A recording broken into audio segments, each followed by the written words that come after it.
अस्सलाम वालेकुम, मेरा नाम मोहम्मद वकार अतीक है। मेरा ताल्लुक कनेक्ट रियल एस्टेट से है। बहरे टाउन कराची को पसंद किया जाए, डीएचटी कराची को पसंद किया जाए, इन्वेस्टमेंट कहाँ की जाए, कभी बहरे टाउन की बात तो कभी सिटी की बात, हम कहाँ जाए हम कंफ्यूज है वकार भाई। कभी आप सिटी की बात करते हैं, कभी बहरे टाउन की बात करते हैं। इस बारे में बात करते हैं आप लोगों के साथ। हम यहाँ आए हैं कमाने के लिए, हम यहाँ आए हैं अपने इन्वेस्टर्स को कमा के देने के लिए।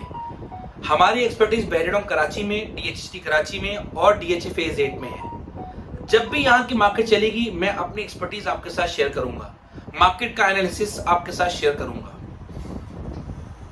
जब भी मार्केट नीचे आएगी तब भी मैं वहां की बात करूंगा। अगर मेरे पास एक्सपर्टीज नया नाज़ाबाद की होती, स्कीम 33 की होती, मेमार की होती, तो मैं वहां की एक्सपर्टीज के साथ आपके साथ बात करता, मैं वहां के लिए भी वीडियो बनाता।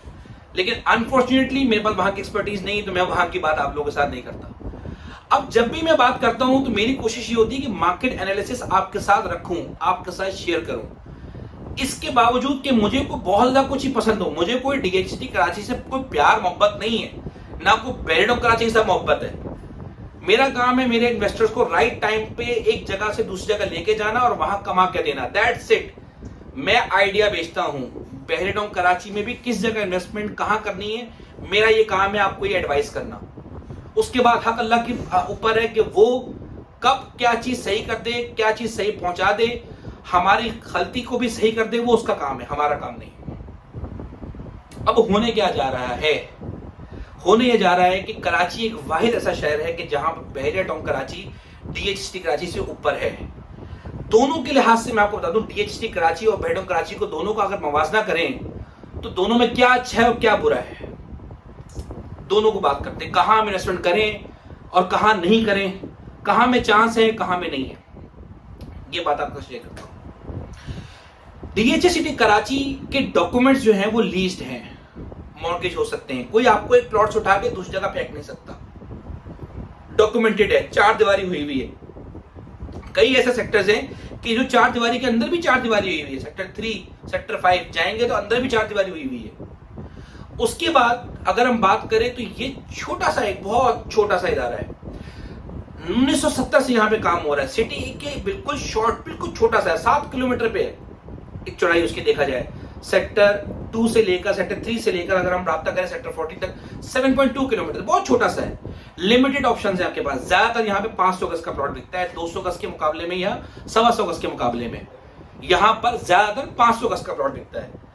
ज्यादातर अलॉटीज हैं जिनको अलॉट किया गया है प्लॉट। अगर हम बात करें यहाँ पर डेवलपमेंट के लिहाज से तो ये डेवलपमेंट बहरे टाउन कराची के मुकाबले में बहुत लो है। लेकिन अगर हम आज से 2 साल पहले की बात करें तो ये डेवलपमेंट भी मौजूद नहीं थी। फुटफॉल तो मौजूद था ही नहीं डीएचटी कराची में। यहाँ की एडमिनिस्ट्रेशन ने बगैर मार्केटिंग की टीम की तवज्जो से, बगैर मार्केटिंग की टीम की यहाँ पर इतना अच्छा काम किया कि फुटफॉल आना शुरू हो चुका है। यहाँ पर इन 2 सालों में, इससे पहले कभी भी 10 साल में इतने लोगों ने वहां पर विजिट नहीं किया होगा जो अब जाके विजिट किया है। इसका मतलब ये कि वहां के लोग काम कर रहे हैं। डेवलपमेंट के लिहाज से जो बिल्कुल जीरो थी अब हमें दिखती है, जबकि उसका मुकाबला हम बहरे टाउन कराची से नहीं कर सकते। डेवलपमेंट की बात की जाए बहरे टाउन कराची की, तो वहां की अगर मैं बात करूं तो मलिक रियाज अगर खुद भी चाहे ना तो बहरे टाउन जैसी डेवलपमेंट दोबारा नहीं कर सकता, और अगर करना भी चाहेगा तो दोबारा उसको हजारों लाखों लोगों के साथ दोबारा धोखा करना पड़ेगा, उनके साथ फ्रॉड करना पड़ेगा, जैसे उन्होंने 61, 62, 63, 23 के विला के साथ किया लोगों के साथ। वो जब फ्रॉड करेगा तो ही इस तरह की कोई सोसाइटी वो बना सकता है, अदरवाइज वो नहीं बना सकता। तो ये तो डेवलपमेंट की बात हो गई। तो डेवलपमेंट तो बहरे टाउन कराची की बाप है, बिल्कुल अपवर्ड, बिल्कुल आउट ऑफ द बॉक्स है, बिल्कुल उसका तो कोई जवाब ही नहीं है, ना हो सकता है।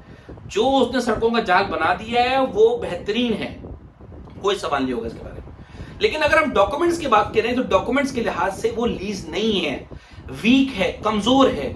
हर वक्त कुछ ना कुछ वहां पे हैपनिंग्स होती रहती हैं। ब्लड प्रेशर का मरीज बनाया जाता है आपको, कभी डेवलपमेंट चार्जेस की बात, कभी पोजीशन चार्जेस की बात, कभी वहां प्रेशर दिया जाता है, कभी मेंटेनेंस चार्जेस, तो कभी कुछ तो कभी कुछ, कभी इंस्टॉलमेंट बहरे टाउन दे रहा है, कभी नहीं दे रहा, कभी 460 रुपए की बातें, कभी मेन जिना की लाइट बंद कर दी जाती है। ये जो चीजें लोग बर्दाश्त कर पाते हैं ना, उन्होंने ही इस साल 2 साल पहले कमाया।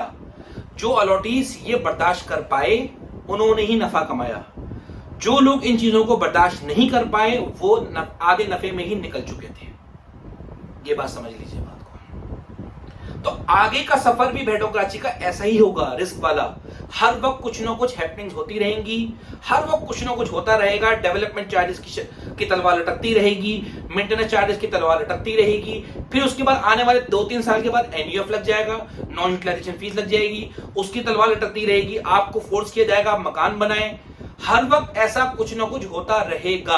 कभी वो इंस्टॉलमेंट देगा, कभी वो नहीं देगा, कभी मलिराज की मरने की बात आ जाएगी, कभी नहीं होगी। हर वक्त इस तरह से कुछ ना कुछ हैपनिंग रहेंगी जो डीएचटी कराची में नहीं होती। अब दोबारा डीएचटी कराची में चलते हैं। क्या डीएचटी कराची में डेवलपमेंट चार्जेस नहीं लगेंगे? वहां भी लगेंगे।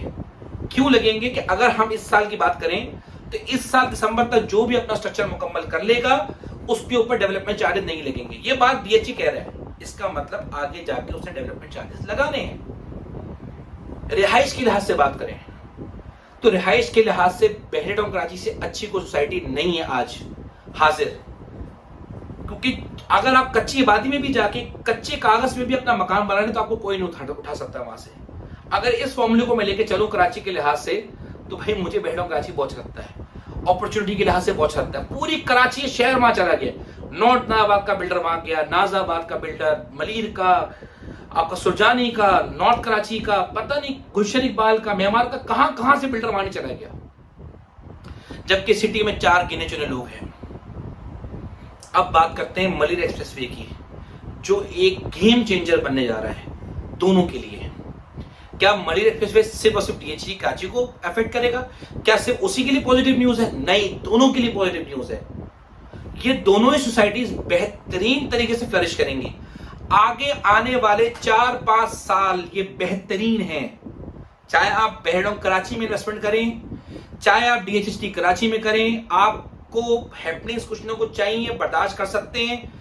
बहरे टाउन कराची में कीजिए। आपको रिस्क फ्री रहना है, आपको एक इदारे के साथ रहना है। ये भी बढ़ेगा, पहले भी बढ़ा है, आज भी बढ़ा है, कल भी बढ़ेगा। 1,20,00,000 रुपए, 1,10,00,000 में 500 गज का प्लॉट। इमेजिन तो करें, सोचे तो सही कि कहां मिलता है। स्कीम 33 में भी नहीं मिलता।